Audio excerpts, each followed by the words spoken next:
Thank you. Perfect. Okay, so as Jen said, it's only an hour, so we are going to rattle through quite quickly and record it as well. So if you go to the next slide, I think that's all we need to know there. So I'm Karen. I haven't met either of you, but or any of you. So this is really very much driven by the Education Endowment Foundation research into literacy and improving literacy, Key Stage 1 and Key Stage 2, and their findings around Oracy and their recommendations around Oracy. So that's where we've started from, really, and that's kind of the focus of the session. So the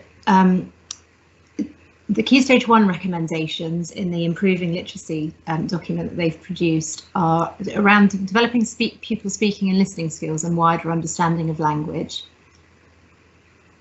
And the premise for that is that language provides the foundation of thinking and learning and should be prioritised. So we don't always see that in the national curriculum, but that's the recommendation there. And high quality adult-child interactions are important and sometimes described as talking with children rather than just talking to children. So we're very much shifting that focus towards talking with children. Using a wide range of explicit and implicit approaches, including planning the teaching of vocabulary, modelling and extending children's language and thinking during interactions and activities such as shared reading. And collaborative activities provide opportunities to learn or hear language, often also provide opportunities for wider learning through talk. So skills such as social awareness, relationship skills and problem solving developed as well as knowledge. And so this is the sort of starting point where we have, no, you're right, carry on, Jen. So Key Stage 2, I won't read them to you, but Key Stage 2 Improving Literacy, the recommendations there in speaking and listening is the very first recommendation. And it's around developing pupils' language capability to support their reading and writing, purposeful speaking and listening activities, and then there's a range of what they could include. And what we've really built the session today around are the recommendations. So the recommendations are there for you, and we're going to sort of unpick them just a little bit. So an articulate classroom is obviously what we want, and thinking about Oracy as a subject in its own right, as well as that sort of part of every subject.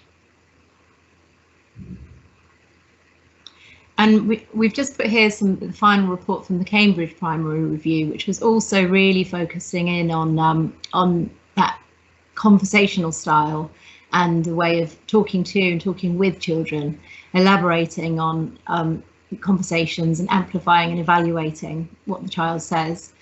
And their findings were very much recommending that, but also finding that in classrooms that tended to be very much underexploited and not really as strong as it should be.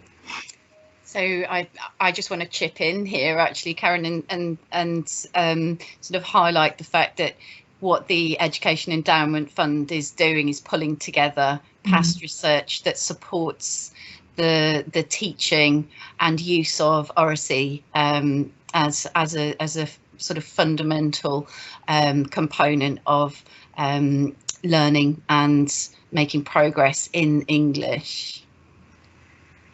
Oops.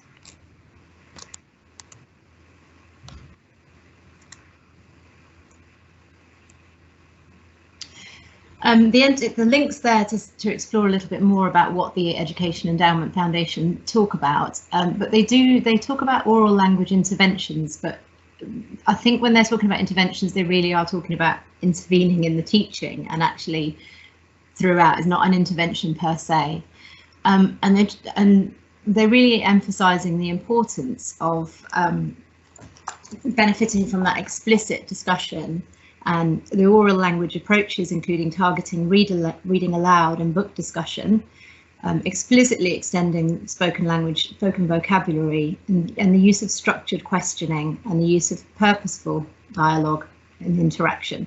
And again, that's just telling you where we've got this, where it's coming from really, and now we're going to kind of explore how we do that in the classroom. Yeah, and on this slide, we did have a discussion ourselves, didn't we, about how the word intervention could be a bit misleading, because we're not really talking about Oracy interventions. It's more how the intervention is actually an intervention in our own teaching and our own planning. So it's an Oracy intervention, but not for pupils in groups or one-to-one intervention. It's actually a teaching intervention in our teaching.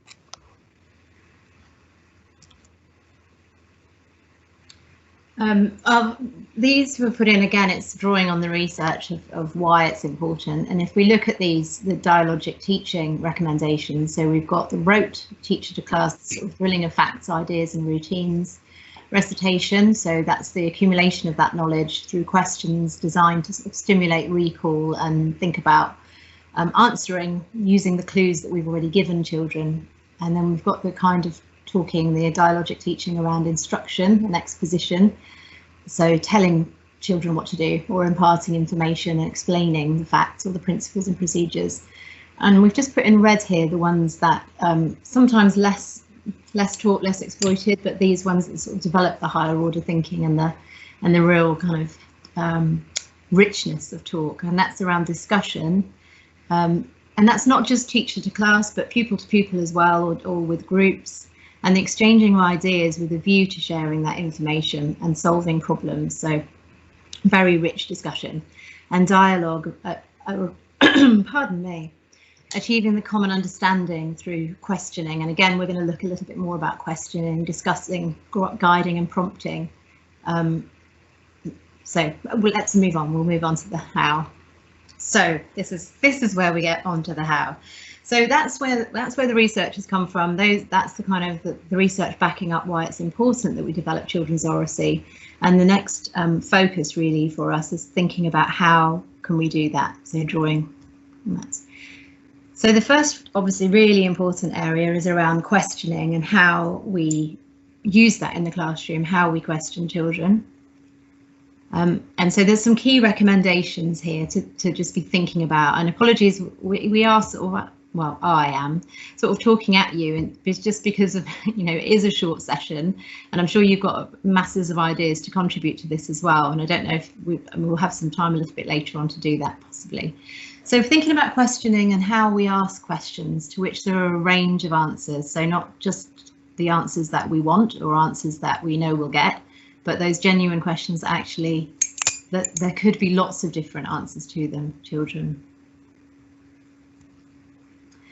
And similarly, those questions which have no right or wrong answer. So there's no way you can get that question wrong. So for particularly something like, why do you think that? Well, there's no answer. There's no wrong answer there. Whatever you think is right. So those kind of questions, those open questions. Oh, and open-ended questions. So not your closed responses that are narrowing children's vocabulary in answering it, but you're open-ended. So we've got some examples. So what do you think will happen next and why? How is so-and-so different from such and such? How do you know? What do you think?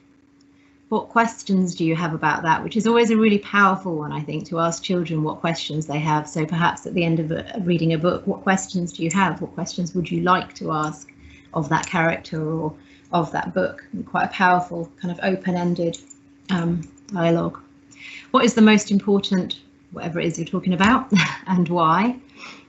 And again, lots and lots of book talk, and book talk is a session in itself, really. So we've really just touched on it here, but thinking about those kind of questions where we're asking, what did you like about the book? And can you explain why you like that? Which I think is always a little bit harder, isn't it? But really thinking about extending those responses. Why did that happen? So again, lots of why questions, really powerful. Another way to develop that sort of dialogue and develop children's oracy is to challenge their thinking by making statements. So rather than asking questions, or as well as asking questions such as what did you think of the book, or what do you think the old man was like, making statements instead, which kind of open themselves to the children agreeing, disagreeing or discussing.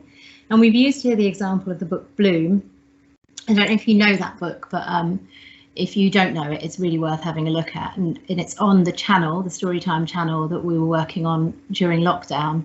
And there is also a sway. It was at year 2, Jen, it was a year 2 sway, wasn't it? Yeah, it was. Next to it, and it's a really lovely book, a really, really powerful picture book. So the statements in there, if you're familiar with the book, the old man in Bloom is very unkind. Well, he is quite unkind in the story. He does some unkind things, but lots of discussion there about, is he actually unkind? There are reasons for the things he does or says, or is anyone completely unkind? You know, the little girl should not have been talking to his flower. And I think that would open up quite a lot with children to say, of course she can talk to his flower. She's got every right to talk to his flower. I think that's quite a powerful statement that I think they definitely would challenge. Bloom is a sad story. Well, there's definitely sad bits in it, but to me, it's quite a happy story, a powerful story, but again, it's discussion. And he should not do that. I think that's a really great opener for children, because they always have an opinion on who should and shouldn't and what people should and shouldn't do. So it's just a really great way, I think, of getting children to think and talk without answering the questions, but to really, you know, think for themselves and challenge your statements. And when we had the sway that you made for remote learning, remote teaching, sort of had these statements in and to think about, but actually in person they're far more powerful, and to actually have the teacher scaffold these kinds of interactions about books where we're actually saying a statement rather than asking a question, I think is really powerful, because the children having to then think about justifying their reason for agreeing or disagreeing. And you can't get that in a sway, and doing it in written form is really, you know, sort of detracting from the quality of discussion that you could have sometimes. And you can do it with anything, can't you? I mean, that works well with any book and with any activity to challenge the thinking. I think it works across the curriculum too. So we could look at photographs, pictures of the fire of London, and make some sweeping statements that the children could then agree or disagree with. So, for instance, you know, Samuel Pepys was a scaredy cat. So, you know, he wasn't brave. And then they could justify their reasons for thinking that. So that's actually developing history skills as well. So, yeah. So developing conversations, it seems very obvious, but it's really making sure that we're planning for those deep conversations. So I think with children, it's easy to have conversations, but it's really planning for those conversations to go that little bit further, that little bit deeper. And you know, those open-ended questions that can develop those as well. Chip in if you want, Jen. Modelling conversations, because obviously, you know, children have various different experiences of conversations, and I think unless we model them quite explicitly, they don't always know what they want, what we want from conversations and what kinds of conversations should entail. So alongside the modelling, I think the next one is around scaffolding those conversations as well, and modelling the sentence stems, modelling the things that you might say in response, and lots of opportunities for that are really important, because I think conversational skills and just generally that deep level of conversation don't come naturally. I think all of these things have to be taught and modelled. Yeah, I agree, especially with that the scaffolding conversation, scaffolding how to answer a question and providing that STEM answer is really important as a precursor to writing as well, and comprehension within books, which we'll be feeding this into our session on comprehension. So modelling and scaffolding, absolutely, developing that conversation, but also as a precursor to comprehension and writing within the English curriculum and across the English curriculum. Yeah, so I think we've covered that really, haven't we? Teaching them the vocabulary they need. Book talk, as I said, that could be a whole session on its own, but really thinking about the incidental book talk, which is also so powerful, those little chats in the corridor and in passing with children, but also the planned book talk, where we really are asking children to tell us, you know, and it is that tell me approach. Tell me what you liked about the book and what puzzled you about the book. What questions do you still have about the book, or what questions would you like to ask the character in the book? And all of that, you know, as I say, it's a session in itself, but the opportunities around book talk are just phenomenal, aren't they, in terms of developing children's oracy? Yeah. The next sort of aspect of the questioning skills is really thinking about asking for justification, expansion, or explanation, and that's just enabling children to articulate their thinking. So they might tell you, yes, that's important. Why is it important to you? And those sorts of questions around what would you do if? I think they can put those into so many scenarios with book talk and across the curriculum. What would you do if? And the summarising is obviously a skill in itself, but what one sentence would sum up whatever it is you're discussing. It helps that sort of justification and explanation for why children are thinking the way they're thinking, and just articulating that thinking to develop their oracy. Mm-hmm. How would you explain? So how would you explain the old man's behaviour in Bloom? Can you summarise what happened in Bloom? Explain why you think that. And again, I think this is one that it can be quite tricky for anyone, can't it? But it's definitely developing those skills and that vocabulary. Can you tell me more about that? Again, we're going back to the how is such and such different from something else, because it's thinking about that expansion of thinking and expansion of articulating the thinking. Are there any patterns in the way? Again, this is a great cross-curricular one to use. And do you know another example of? So it's getting children to think and then articulate that thinking. Mm.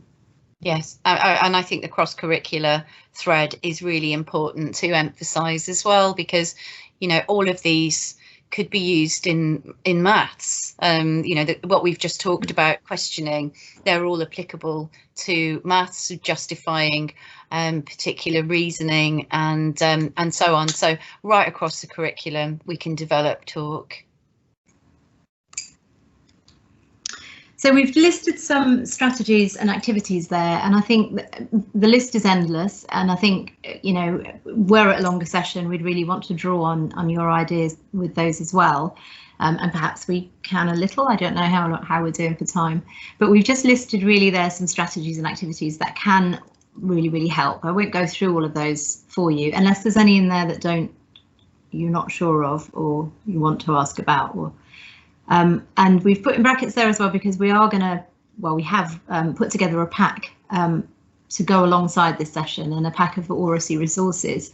So there's lots of strategies and activities in there. There's lots of resources around developing talk, developing questioning. We'll come on to the slide and tell you what's in your pack later, but just so you know, there's lots of further ideas. Well, I'd actually like to ask Callum, I think, to contribute a bit to this slide, because I think you're using Kagan at Abbey Hay, aren't you, Callum? Is it Connor you're looking for? Oh, sorry, Connor. Yeah, so we use Kagan well, right up until the lockdown period, and when we got back, tables obviously are in different formation now because of the situation. But with the Kagan system, yeah, it was threaded through every single lesson, planning and throughout the whole school. It worked really well. So a number of activities like obviously rally robins and different sort of show don't tell, share and stand and share. All these activities are kind of based around group participation and partner participation, and it's just really give children an opportunity, a platform to engage in a lot more conversation and to build on prior knowledge and go forward that way. But it was a really great sort of asset that we had in school. It was well implemented and well embedded as well. Well, obviously right up until things changed a little bit with the COVID situation. So how long have you been using Kagan methods in class? So I've been at the school this is my third year, so it was going on before I came here. Okay. I was lucky enough that my first year here, so we did a huge teacher training input at the beginning of the year. So it's been here since the whole time I've been here. But yeah, there's huge advantages to the children working in a 4-person situation formation. Yeah, and like you said before, every single subject it's used really effectively in. And when you're going through those lists of questions, you know, a lot of those activities and questions are kind of, you can see them all in the Kagan system as well, and in the different activities that they have. So you get a lot of that open-ended thinking, a lot of conversation, a lot of challenges with statements as well. So it's all embedded in there. So yeah, it's a great resource to have for conversation. Great, thank you, Connor. Connor. It's really good to hear it in practice, because it's a really an interesting one, isn't it? Powerful. Does anybody else, is there anything else anyone wanted to share with particular activities or strategies? I'm conscious that you've listened a lot. If there's anything you wanted to add or suggest, please do. Will you wave to say you're still there? I just need a little wave every now and then. Yay! just need to check you haven't gone away. Okay, so this bit is over to you, so I hope you haven't gone away, because we'll soon find out if you have. And this bit we'd just like you to think. So I've listed a lot of things there, and I'm just conscious of how much I've rattled through them, because I just looked at the clock and realised I really have zoomed through those, so apologies for that. Too much coffee perhaps. But what we'd like you to do now is to just think about the things that we've covered there, and really just what else do we need to remember. So yeah, and within that, if you want to share some particular top tips, things that work really, really well, maybe things that prevent you doing it, if you want to add that, but really just thinking about what else we need to remember. So is there anything else that I haven't covered? Shall we start? If everyone comes off mute, and I start the ball rolling with a tip that would be: give children thinking and discussion time, and don't rush in. It's really hard sometimes to let go of the reins. As teachers, we sometimes like to control the discussion. So giving children thinking and discussion time would be a top tip that I would need to act on. And I think it's interesting you said that, because that's definitely the one that I have always really struggled with. The discussion time I can cope with when they are talking. The thinking time, I don't give enough. And I mean, my son tells me quite regularly, because I ask him a question and then I'm asking him another, or I'm saying, well, what do you think? And he's like, I haven't thought about the first one yet. So I think that, that's slowing down, and just remembering how long it takes to think before you can formulate your response. So I can't see who's actually in the room now, listening to us chatting. So if you could contribute another top tip. I can. So mine would be your two, obviously, but also using sentence stems to support children to structure their answers and build on each other's. Yeah, definitely. Use a sentence stem, because actually the sentence stem models part of the answer and part of the sentence we're going to say. So we're modelling and giving that scaffolding as well. Yeah, that's brilliant. Thank you. Yeah, I've certainly found with the sentence stems as well that actually giving them not just what sentences they can start with, but also what sentences they can respond to each other with as well. Yeah. Something that we've been working quite a lot on recently is actually the children's ability to listen to what they've heard and respond appropriately to what they've actually just heard, rather than just say what's popped into their mind. And I've seen that in action at Swindon with Year 6 and Year 5 children saying about books, I agree with you about blah, blah, blah, but, and I would add. So you're giving them that lovely structure. So yes, that's definitely something to sort of add to the top tip, is to familiarise the children with the structure. So not just a sentence stem, but the structure of an answer and a thought.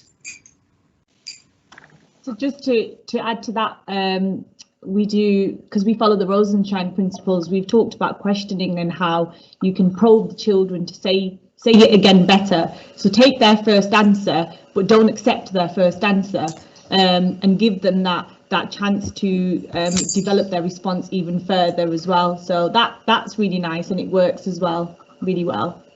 Thank you. Yes. I'll put another one up that we've got. Ensure that in conversations, children speak more than the teacher. I'm saying nothing. I know, hand on heart, how often that happens. Interesting. Any others? Anyone else want to? I can see some initials flashing, which I think generally means someone's about to speak.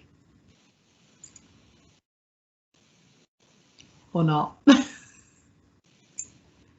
I know it's probably a really common one as well, but the talk partners.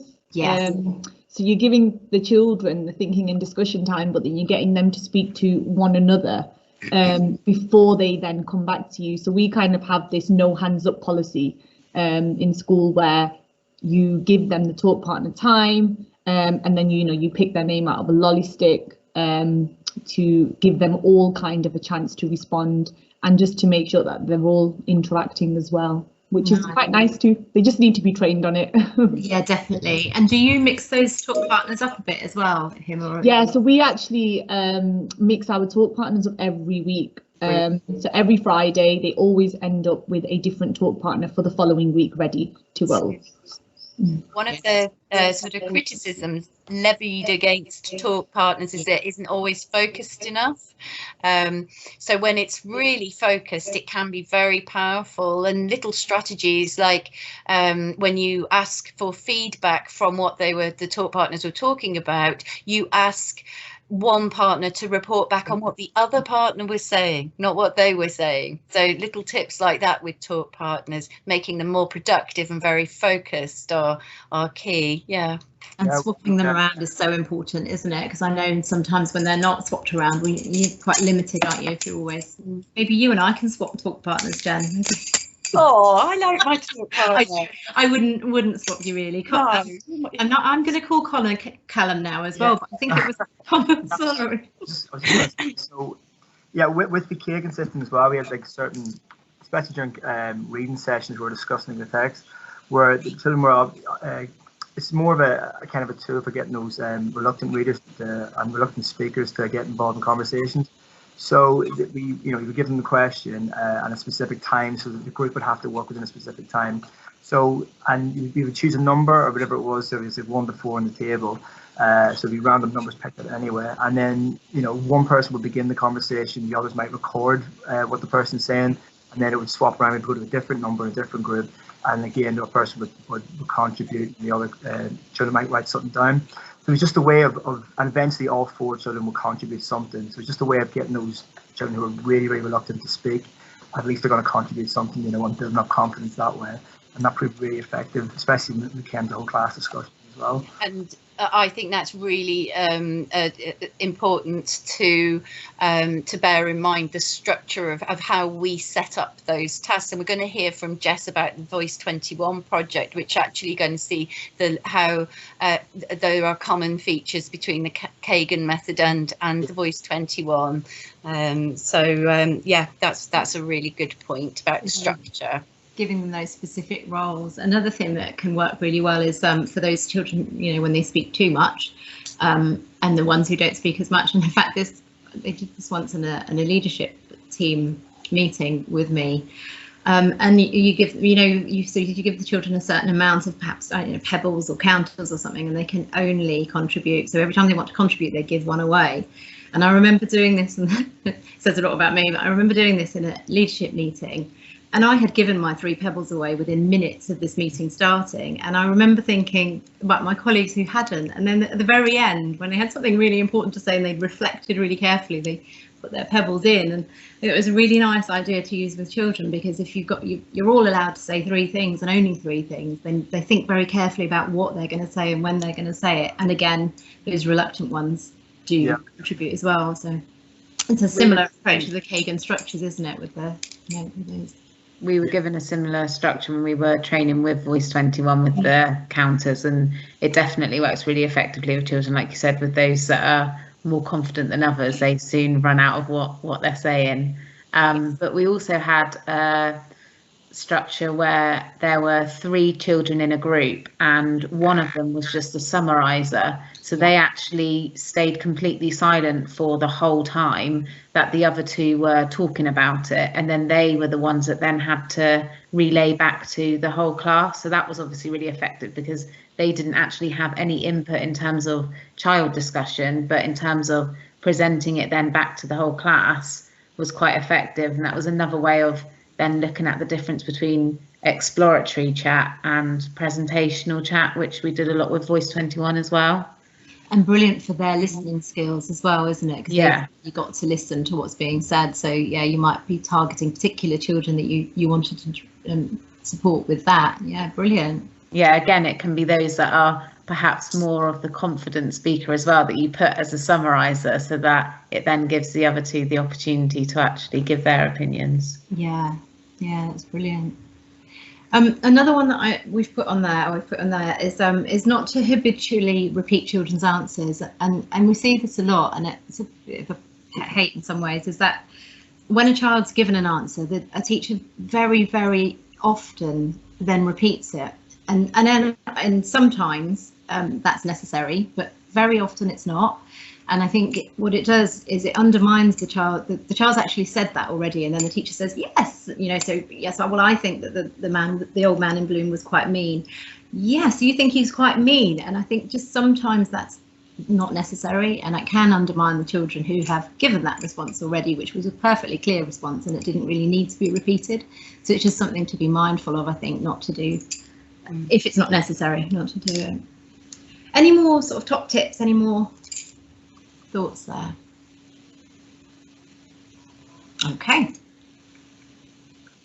I think it's you, Jen. Okay, so yeah, so we've had a really good discussion about how we can engage children in talk, and how we can set up and plan for talk to happen. But there are some aspects of talk that we really need to focus on as well, and particularly vocabulary. So why do we need to teach vocabulary and really plan it into our teaching? Well, the research there is obvious, and this is summarised by the EEF. And so the highlighted bit there about the pre-teaching of vocabulary is really crucial. This is obviously going to be something that we come back to in our comprehension session, and our session on writing as well. So I think that thinking about how we plan to teach vocabulary and use vocabulary to develop that, because underpinning reading and underpinning writing is that understanding of vocabulary, and a wide vocabulary. And some vocabulary we don't, as we know with the tier vocabulary, we don't use all the time, and so it may be that we need to really reinforce that, and obviously we do. So Jess, are you going to have a chat now and share what's been happening at Swindon with Voice 21, please? Yeah, sure, absolutely. So we want to change the slides. Okay, yeah, you can change the slide then onto the next one. So basically, Swindon Academy have been on quite a bit of an Oracy journey for the last couple of years. The main reason for us to really focus on Oracy was the fact that the area that we are in is very deprived, and the level of Oracy skills that the children were coming into nursery and reception with were very low. So it was something that we found as paramount to make sure that we were addressing, and then that was then hopefully going to help them develop their skills, not only in communication but also throughout their English and throughout obviously the wider curriculum as well. So the last couple of years Swindon has really focused on this in terms of looking at vocabulary as a massive focus of what Jen just said about the pre-teaching of vocabulary, and making sure that that was then included in the children's own Oracy as they communicated together, but also then looking at how children were going to communicate that in the classrooms. And that's where Voice 21 kind of came in, where we started to be involved with them in terms of us being trained by them. They're a school that are very Oracy based. Everything they do is through complete communication and Oracy.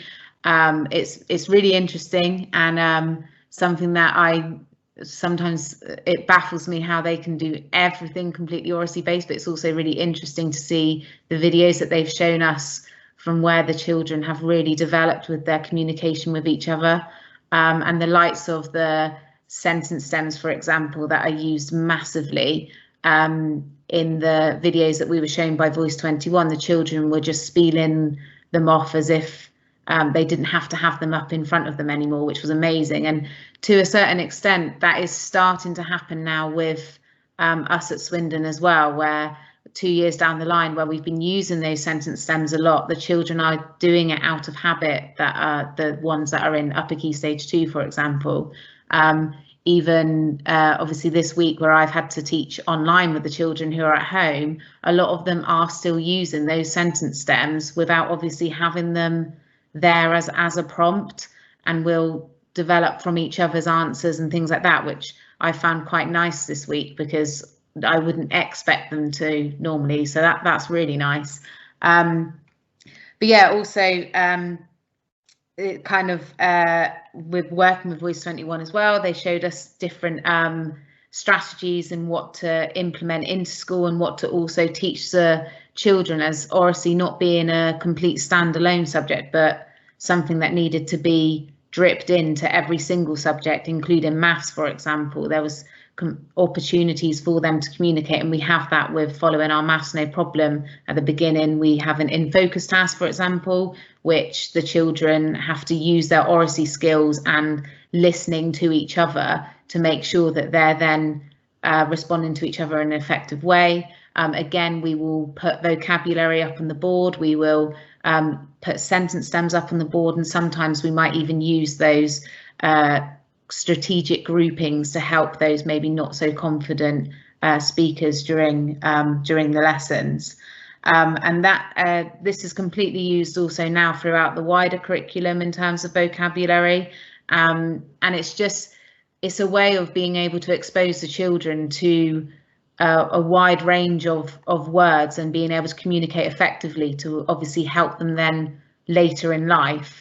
I know when I was doing my training with Voice 21, something that was really eye-opening for me was that now that, you know, children that are becoming older, we're actually needing to train them more to communicate effectively, more than the knowledge that they'll actually be needing to acquire, because it's all on the internet now. So if they need to know something, it's all there. They can just Google it. However, the way that they present themselves and the way that they communicate is becoming a lot more of a focus, rather than them just knowing that knowledge. And that to me really stuck with me and made me realise how we do need to start shifting our way of actually teaching them to then communicate effectively. If you go on to the next slide, Jen, this just shows a couple of things that we use in Swindon Academy. So the first one is just the discussion guidelines, which I wanted to put up. This just shows the almost like the rules for the way that we do communicate, and helps the children to think about how they communicate themselves, how they put themselves across. They will, for example, rather than just chipping in anywhere and it kind of going a bit chaotic, which it does at the very beginning, but as soon as they start to realise what they need to do, they, you know, can put their thumb in to wait to be spoken to, and that does work. It just takes a lot of training, and at first you think, my goodness, this is going nowhere, but after a while I find it's really effective. And then next to it is just the Oracy framework, which Voice 21 have shared with us, which probably covers a lot from the document of the EAF that you shared at the beginning, but it kind of breaks it down into 4 categories of the physical, linguistic, cognitive, and social and emotional. And I think that's quite interesting to use, in the sense that you could almost pick different strands that you know you need to focus on with your cohort of children, where, you know, maybe you haven't got many that are very good at their body language, so that's something that you need to look at and focus on. And it's just an area that can be used as an assessment tool for either individual children or groups or whole classes or even whole year groups. And then I think on the next slide is just some ideas, which sounds like it obviously links very closely with the Kagan way, in terms of having those different groupings, having the the prober, where you've got someone that will constantly question, so every answer needs to be a question rather than just an answer, so it instigates further discussion. Like I said earlier about the summariser, with someone just being the person that ends up staying silent for the whole time. And these are for example, this discussion roles could be a group of 6 children, and they've each taken a role where they're only allowed to say what their role is supposed to be. So, for example, the prober, that person is only allowed to ask questions, whereas the challenger has to be someone that will always say something different to the person that's speaking, in the sense that it ends up going in a different direction of maybe if they're producing a debate or something like that.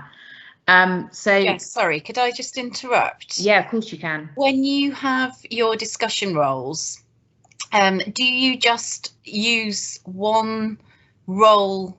So, for instance, you have your group having their discussion. Would you just have a prober or a challenger or a builder, or would the group consist of each of those roles? So the group would consist of each of those roles. However, what I tend to do is if we're in a lesson that involves having these sort of roles, sometimes a group of 6, for example, hasn't worked when you've got a group of 30 children and suddenly, 5 groups of 6, it's a little bit mad. So you have to make sure that it's I always make sure that it's smaller groups, and I will end up not using one of these depending on what I want the outcome to be. So it's almost obviously pre-planning what you're wanting the children to say, but getting them to realise that, instead of you obviously being the prober yourself, basically.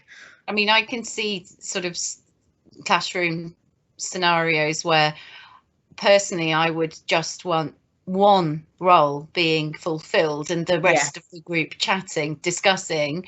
And so today we're focusing on the challenger and the challenge, so that they develop those skills rather than everybody having, who am I today? Am I the challenger or am I the prober? Or yes, and I found that as well. And that's the thing, Voice 21 have obviously, where they are very well trained with it and they do it every day, that the children are so used to it. It is hard sometimes to then put in a different school setting where that's not the case. And I've definitely found that I tend to go with mainly groups of about 3, where I've had the best outcomes in terms of discussions. I remember we had one last year that I filmed where they were discussing about the abolishment of workhouses, and that was really effective. And that was where I had literally just chosen them to work in groups of 3, one of them being the summariser, and then was able to deliver back to the group. And then we came as a whole group, then as a whole class, to actually debate about whether the abolishment of workhouses was successful, or whether it should have been then or whether it should have been later, and that sort of thing. And that was really effective because they knew the discussion guidelines then in terms of letting everyone speak. They knew what they had come from their little groups. They were then able to use those skills in a bigger group. But it did take near enough a whole week to build up to that. So it is. And I think that's the thing, it's not just something that is going to be able to be implemented into schools overnight. It's something that has to be drip fed in every lesson to help them continuously develop themselves. And obviously for us as practitioners to help them develop as well, the whole modelling of it and showing them what it actually looks like. I think sometimes you almost expect them to talk to their partner like we are now, but actually them knowing that physically they need to face their partner and talk to them is already something that they need to learn. Yeah, thank you, Jess. That's been really interesting, and I'm sure that Connor can see the links with Kagan there. And can I just chip in there as well, because those resources, the Voice 21 resources, are all free. They're all you know, they make them. I know they did it. Obviously, the training you've had, Jess, is you know, well beyond that. But the videos that you refer to and what have you are, there's lots on their website, so they're really worth. And those roles and things like that are all up there and free for people to use. So if you're interested in it, they do produce quite a lot of free resources that you can use, which is great. Thank you. Sounds great. Yeah, it is really good. So thinking about how we can actually plan for all of this wonderful Oracy to happen in terms of the grouping structures and the questions we're going to ask and the way we're going to set up our groups. I'm taking it back to basics here with Year 1, and I'm using a Year 1 lesson in history from the United Learning Curriculum so that we can begin to think about modelling how we would approach planning and adapting this plan to ensure that we were incorporating the Oracy that we really want to see. So the first thing is identifying the key vocabulary. So if I just go on to the next slide, what I'd like you to do is just shouting out, just contribute what vocabulary in this lesson would we need to draw attention to and focus on as pre-teaching, or how would we teach, you know, what vocabulary would we really focus on during this lesson? And I've cheated slightly because I just want to say that in the United Learning Curriculum on the website, this particular lesson has the key vocabulary highlighted, and I've taken the highlights off. They're not in bold, because I think what we want to do is model what we would draw attention to as a teacher. What do we want to draw attention to? Anyone?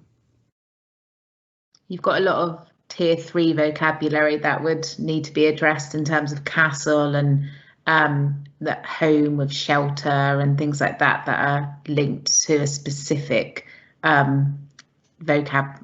there. But then you also obviously have perhaps tier 2 vocabulary like effective and protection. Mm-hmm. Yes, so some vocabulary that may not have come across at all. And some that they would need clarifying. So yeah, so step 1, we identify the key vocabulary and think, right, this is what really needs to be drawn out of this lesson. Okay, and so now what I'd like us to think about are structuring a STEM sentence so that we can see the children using the vocabulary in statements that they are making about castles and houses. And homes, sorry, modern homes. So we can volunteer. Anybody just share some ideas of what would you get the children to say?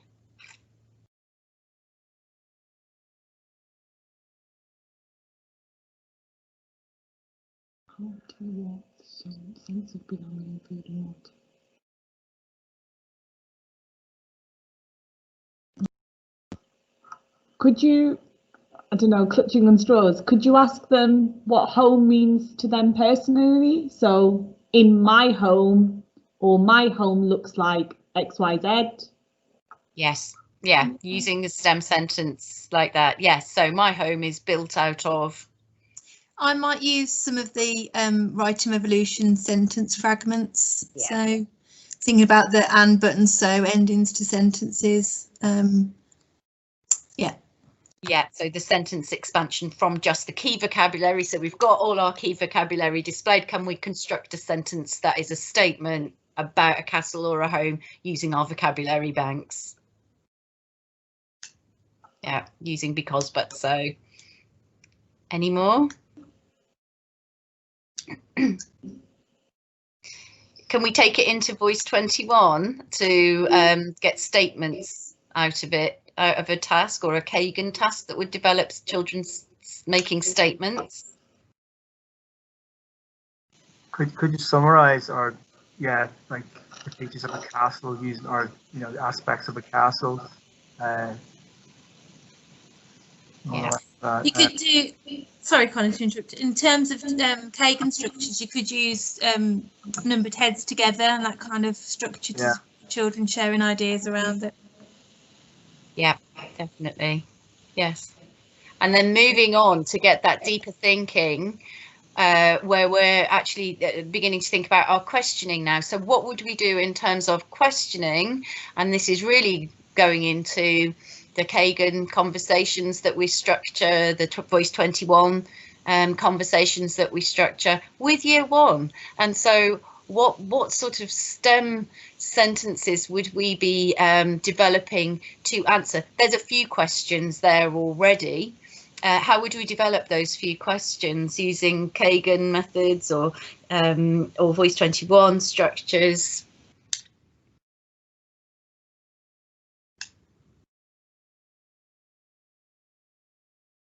You could, you could do the kind of the inference, but on a more basic level for Year 1. So they're having to use their background knowledge and what they know. So I think castles are X, Y, Z. I know this because X, Y, Z. So they're kind of having to justify their opinion of what they think castles are or homes are or who the Normans were, for example. Yeah, so they're using the subordination orally to justify and using all their learning in the history. Yeah, and just like the Roddy Robin thing, where you just fire back as quick as you can, quick fire points about what the castles are, what their understanding about those castles are. Yeah. I like Karen's idea as well of the statements, where you would say the statement, you know, to the Year 1 groups. I want you to discuss the statement, castles are cold, and see what they return to feedback on.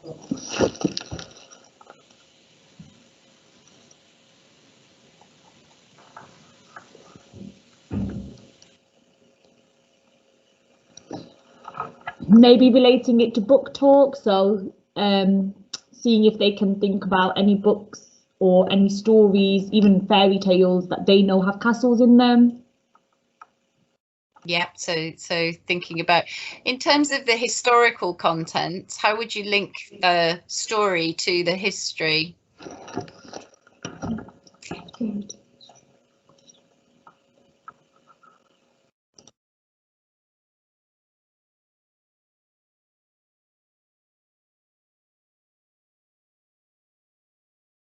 I think that sort of thinking about, sorry, were you, yeah, Huma? No, sorry, I was just reading the lesson breakdown to myself.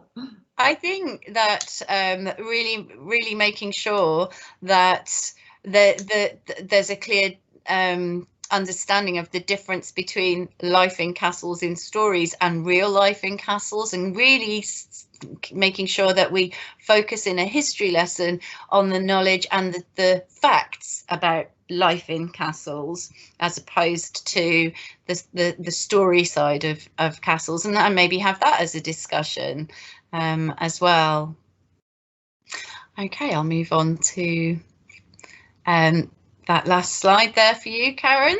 Okay, so yeah, so obviously all we've been talking about this evening as well is really thinking about that word gap, and I'm sure you've heard there's a lot of research around at the moment in terms of the word gap, and the fact that children, many children, are coming to school with a real deficit in their vocabulary, and obviously that becomes a problem for everything, and a problem for learning at school, and a problem for life generally. And interestingly, there's a lot of research around at the moment about the word gap, and obviously children who are disadvantaged are coming to school with, there's statistics around it, thousands fewer words, and that gap tends to widen and just get bigger unless we do something to address it. But interestingly as well, recent research is finding that it's not just the disadvantaged children that are coming to school, starting school with a word gap. It's everyone, because the tendency at home is less conversation and less talking in all homes, because there's much more screen time and there are many other things to do. So the word gap is a real issue for all children, not just the disadvantaged, but obviously mostly disadvantaged children, where it's seriously limiting children's chances. Click. And so there's some strategies there from a book that we'll show you at the end. And lots of these things we've already talked about, so I won't go through them, but I'll just give you a minute or so to have a look at those. Just in terms of lots of what we've been doing is talking about Oracy particularly, but really thinking about plugging that word gap as well, and thinking about how we teach specifically vocabulary that children don't have. So I'll give you a couple of minutes to just have a look at those suggestions there. Can I just chip in there as well, yes. Karen, as a sort of advert for the session on writing as well, is that this is the precursor to writing, isn't it? And if we don't get the language development right, our writing is going to be really challenging to teach. It's going to be difficult to teach writing when children find talking difficult. And reading as well. I mean, if you haven't got the vocabulary, then your reading is hugely limited, no matter how great your reading skills. The ability to infer, the ability to predict, all of those, and the higher order thinking, really, when you think of, if you haven't got the vocabulary, you're not accessing the reading either. It's a huge thing. Shall I move on to that slide? Yeah. So the resources, we do like a good resource pack. So I'll just tell you what you've got in your pack. So this is on the hub now, and there's a link at the bottom there to it. Developing Children's Oracy, a resource pack. And there's a booklet on questioning, which is actually a massive booklet. It's on, I think, yeah, that's the one that's massive. Yep. It's got just pages and pages and pages. I mean, some of the things in there may be, you know, slightly, I don't know, dated or not quite accurate, but there's just so much stuff in there that it's worth having a look at and picking the ideas that you like. There's a booklet on talk for reading, and I think that's, I can't remember where that's from actually. The National Literacy Trust types of talk document. In fact, there are bookmarks on talk for reading, and that's from the National Literacy Trust. The Tell Me approach, which you may be familiar with, and there's just a whole load of fantastic questions there to develop book talk, and that's from Aidan Chambers' work. Talking roles, so the Voice 21 that Jess was talking about, the roles that she was talking about are on that sheet there, so you can see what, you know, the summariser and the different roles and how to facilitate them. Some language scheme questioning fans, they're obviously not in fans yet, but you can make them into fans, and Bloom's taxonomy questioning fans as well. So just some loads of brilliant examples of different questions you can ask, because sometimes you can get a bit stuck, can't you? So hopefully those resources will be helpful. And the next slide. So there's a couple of places there that we've kind of referred to, and there might be, if you're interested in reading a little bit more, there you go.